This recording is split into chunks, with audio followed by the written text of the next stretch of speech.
नमस्कार दोस्तों, स्वागत है आपके अपने YouTube चैनल भक्ति फैक्ट्स में। अगर आपने अभी तक हमारे चैनल को सब्सक्राइब नहीं किया है तो तुरंत सब्सक्राइब कर लीजिए और बेल आइकन को दबा दीजिए ऐतिहासिक तथ्य की जानकारी पहले पाने के लिए।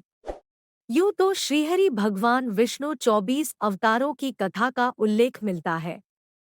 उनके सबसे पहले अवतार श्री सनकादि मुनि थे और अंतिम अवतार कल्कि होंगे। आओ जानते हैं 24 में से 10 महावतारों यानी कि दशावतार की पौराणिक एवं प्रामाणिक कथाएं। एक मत्स्य अवतार। पुराणों के अनुसार भगवान विष्णु ने सृष्टि को प्रलय से बचाने के लिए मत्स्यावतार लिया था। इसकी कथा इस प्रकार है। कृतयुग के आदि में राजा सत्यव्रत हुए। राजा सत्यव्रत एक दिन नदी में स्नान कर जलांजलि दे रहे थे। अचानक उनकी अंजलि में एक छोटी सी मछली आई। उन्होंने देखा तो सोचा वापस सागर में डाल दूं, लेकिन उस मछली ने बोला, आप मुझे सागर में मत डालिए, अन्यथा बड़ी मछलियां मुझे खा जाएंगी। तब राजा सत्यव्रत ने मछली को अपने कमंडल में रख लिया। मछली और बड़ी हो गई तो राजा ने उसे अपने सरोवर में रखा। तब देखते ही देखते मछली और बड़ी हो गई। राजा को समझ आ गया कि यह कोई साधारण जीव नहीं है। राजा ने मछली से वास्तविक स्वरूप में आने की प्रार्थना की। राजा की प्रार्थना सुन साक्षात चार भुजाधारी भगवान विष्णु प्रकट हो गए और उन्होंने कहा कि ये मेरा मत्स्यावतार है। भगवान ने सत्यव्रत से कहा, सुनो राजा सत्यव्रत, आज से 7 दिन बाद प्रलय होगी। तब मेरी प्रेरणा से एक विशाल नाव तुम्हारे पास आएगी। तुम सप्तऋषियों, औषधियों, बीजों व प्राणियों के सूक्ष्म शरीर को लेकर उसमें बैठ जाना। जब तुम्हारी नाव डगमगाने लगेगी तब मैं मत्स्य के रूप में तुम्हारे पास आऊंगा। उस समय तुम वासुकी नाग के द्वारा उस नाव को मेरे सींग से बांध देना। उस समय प्रश्न पूछने पर मैं तुम्हें उत्तर दूंगा, जिससे मेरी महिमा जो परब्रह्म नाम से विख्यात है तुम्हारे हृदय में प्रकट हो जाएगी। तब समय आने पर मत्स्यरूपधारी भगवान विष्णु ने राजा सत्यव्रत को तत्वज्ञान का उपदेश दिया, जो मत्स्य पुराण नाम से प्रसिद्ध है। 2 कूर्म अवतार। धर्म ग्रंथों के अनुसार भगवान विष्णु ने कूर्म कछुए का अवतार लेकर समुद्र मंथन में सहायता की थी। भगवान विष्णु के कूर्म अवतार को कच्छप अवतार भी कहते हैं। इसकी कथा इस प्रकार है। एक बार महर्षि दुर्वासा ने देवताओं के राजा इंद्र को श्राप देकर श्रीहीन कर दिया। इंद्र जब भगवान विष्णु के पास गए तो उन्होंने समुद्र मंथन करने के लिए कहा। तब इंद्र भगवान विष्णु के कहे अनुसार दैत्यों व देवताओं के साथ मिलकर समुद्र मंथन करने के लिए तैयार हो गए। समुद्र मंथन करने के लिए मंदराचल पर्वत को मथानी एवं नागराज वासुकी को नेति बनाया गया। देवताओं और दैत्यों ने अपना मतभेद भुलाकर मंदराचल को उखाड़ा और उसे समुद्र की ओर ले चले, लेकिन वे उसे अधिक दूर तक नहीं ले जा सके। तब भगवान विष्णु ने मंदराचल को समुद्र तट पर रख दिया। देवता और दैत्यों ने मंदराचल को समुद्र में डालकर नागराज वासुकी को नेति बनाया, किंतु मंदराचल के नीचे कोई आधार नहीं होने के कारण वह समुद्र में डूबने लगा। यह देखकर भगवान विष्णु विशाल कूर्म कछुए का रूप धारण कर समुद्र में मंदराचल के आधार बन गए। भगवान कूर्म की विशाल पीठ पर मंदराचल तेजी से घूमने लगा और इस प्रकार समुद्र मंथन संपन्न हुआ। 3 वराह अवतार। धर्म ग्रंथों के अनुसार भगवान विष्णु ने वराह अवतार के नाम से 3 अवतार लिए थे। आदि वराह, नील वराह और श्वेत वराह।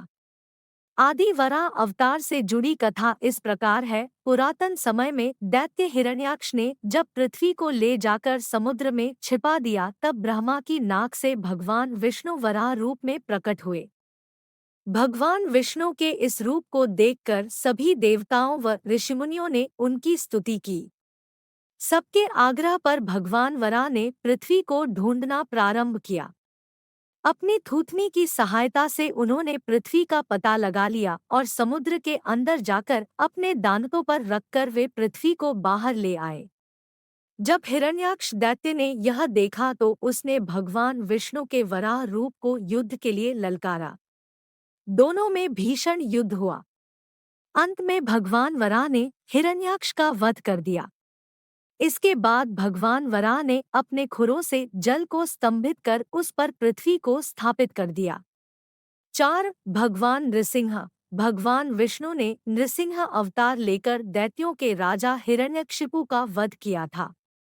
इस अवतार की कथा इस प्रकार है। धर्म ग्रंथों के अनुसार दैत्यों का राजा हिरण्यकशिपु स्वयं को भगवान से भी अधिक बलवान मानता था। उसे मनुष्य, देवता, पक्षी, पशु न दिन में, न रात में, न धरती पर, न आकाश में, न अस्त्र से, न शस्त्र से मरने का वरदान प्राप्त था। उसके राज में जो भी भगवान विष्णु की पूजा करता था उसको दंड दिया जाता था। उसके पुत्र का नाम प्रहलाद था। प्रहलाद बचपन से ही भगवान विष्णु का परम भक्त था। यह बात जब हिरण्यकशिपु का पता चली तो वह बहुत क्रोधित हुआ और प्रहलाद को समझाने का प्रयास किया, लेकिन फिर भी जब प्रहलाद नहीं माना तो हिरण्यकशिपु ने उसे मृत्युदंड दे दिया। हर बार भगवान विष्णु के चमत्कार से वह बच गया। हिरण्यकशिपु की बहन होलिका, जिसे अग्नि से न जलने का वरदान प्राप्त था, वह प्रहलाद को लेकर धधकती हुई अग्नि में बैठ गई। तब भी भगवान विष्णु की कृपा से प्रहलाद बच गया और होलिका जल गई। जब हिरण्यकशिपु स्वयं प्रहलाद को मारने ही वाला था तब भगवान विष्णु नृसिंह का अवतार लेकर खंबे से प्रकट हुए और उन्होंने अपने नाखूनों से हिरण्यकशिपु का वध कर दिया।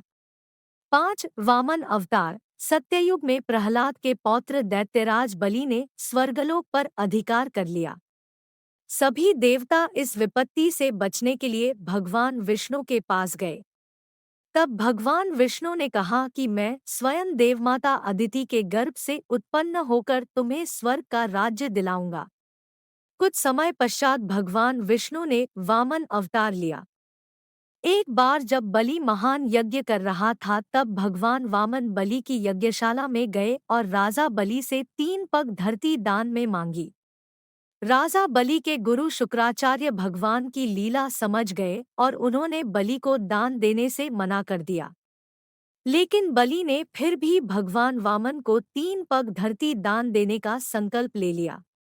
भगवान वामन ने विशाल रूप धारण कर एक पग में धरती और दूसरे पग में स्वर्ग लोक नाप लिया। जब तीसरा पग रखने के लिए कोई स्थान नहीं बचा तो बलि ने भगवान वामन को अपने सिर पर पग रखने को कहा। बलि के सिर पर पग रखने से वह सुतल्लोक पहुंच गया। बलि की दानवीरता देखकर भगवान ने उसे सुतल्लोक का स्वामी भी बना दिया। इस तरह भगवान वामन ने देवताओं की सहायता कर उन्हें स्वर्ग पुनः लौटाया। 6. परशुराम अवतार। हिंदू धर्म ग्रंथों के अनुसार परशुराम भगवान विष्णु के प्रमुख अवतारों में से एक थे। भगवान परशुराम के जन्म के संबंध में 2 कथाएं प्रचलित हैं। हरिवंश पुराण के अनुसार उन्हीं में से एक कथा इस प्रकार है। प्राचीन समय में महिष्मती नगरी पर शक्तिशाली हयवंशी क्षत्रिय कार्तवीर्य अर्जुन सहस्त्रबाहु का शासन था। वह बहुत अभिमानी था और अत्याचारी भी। एक बार अग्निदेव ने उससे भोजन कराने का आग्रह किया। तब सहस्त्रबाहु ने घमंड में आकर कहा कि आप जहां से चाहें भोजन प्राप्त कर सकते हैं, सभी और मेरा ही राज है। तब अग्निदेव ने वनों को जलाना शुरू किया। एक वन में ऋषि आपव तपस्या कर रहे थे। अग्नि ने उनके आश्रम को भी जला डाला। इससे क्रोधित होकर ऋषि ने सहस्त्रबाहु को श्राप दिया कि भगवान विष्णु परशुराम के रूप में जन्म लेंगे और न सिर्फ सहस्त्रबाहु का नहीं बल्कि समस्त क्षत्रियों का सर्वनाश करेंगे। इस प्रकार भगवान विष्णु ने भार्गव कुल में महर्षि जमदग्नि के 5वें पुत्र के रूप में जन्म लिया। 7. श्री राम अवतार। त्रेतायुग में राक्षसराज रावण का बहुत आतंक था। उससे देवता भी डरते थे। उसके वध के लिए भगवान विष्णु ने राजा दशरथ के यहाँ माता कौशल्या के गर्भ से पुत्र रूप में जन्म लिया। इस अवतार में भगवान विष्णु ने अनेक राक्षसों का वध किया और मर्यादा का पालन करते हुए अपना जीवन यापन किया। पिता के कहने पर वनवास गए।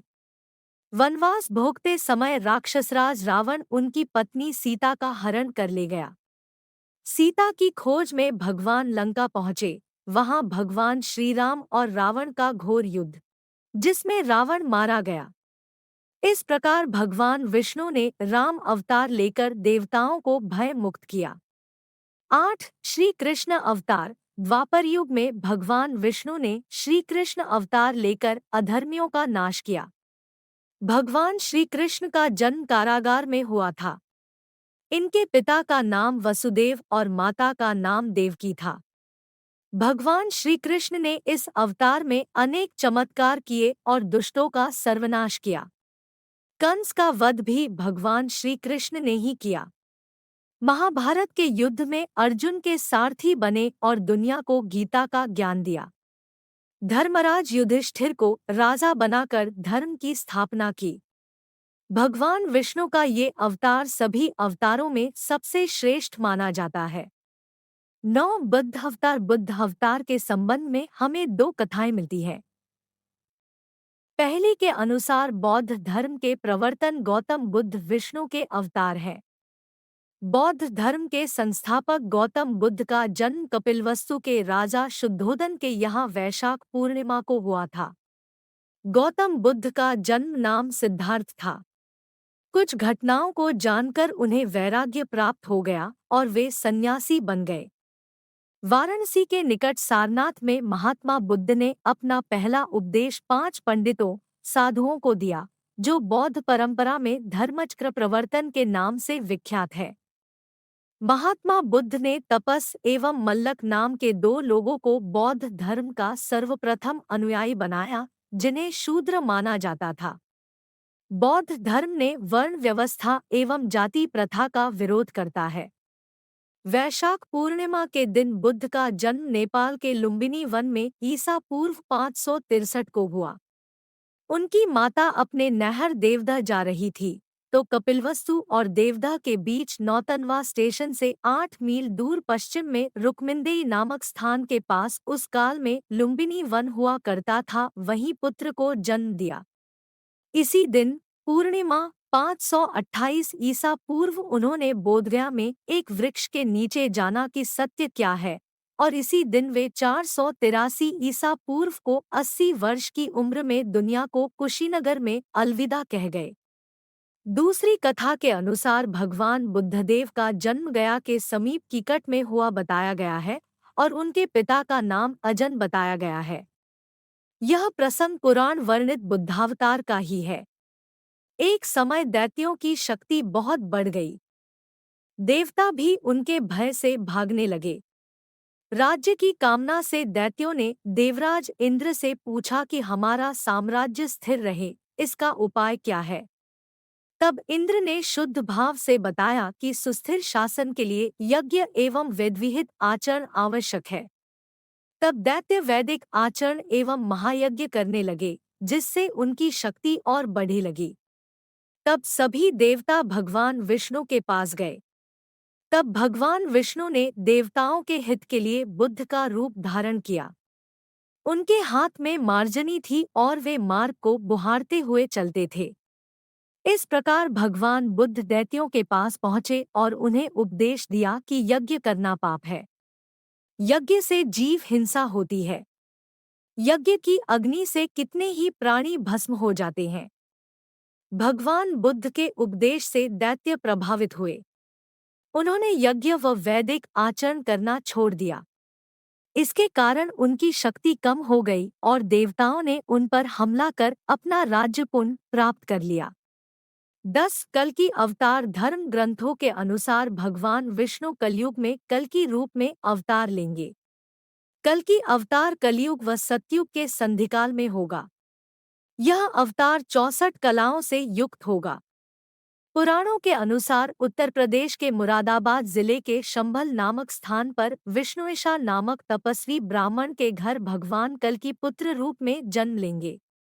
कल्कि देवदत्त नामक घोड़े पर सवार होकर संसार से पापियों का विनाश करेंगे और धर्म की पुनः स्थापना करेंगे। तभी सतयुग का प्रारंभ होगा। आपको हमारी ये वीडियो कैसी लगी हमें कमेंट सेक्शन में कमेंट करके ज़रूर बताएं।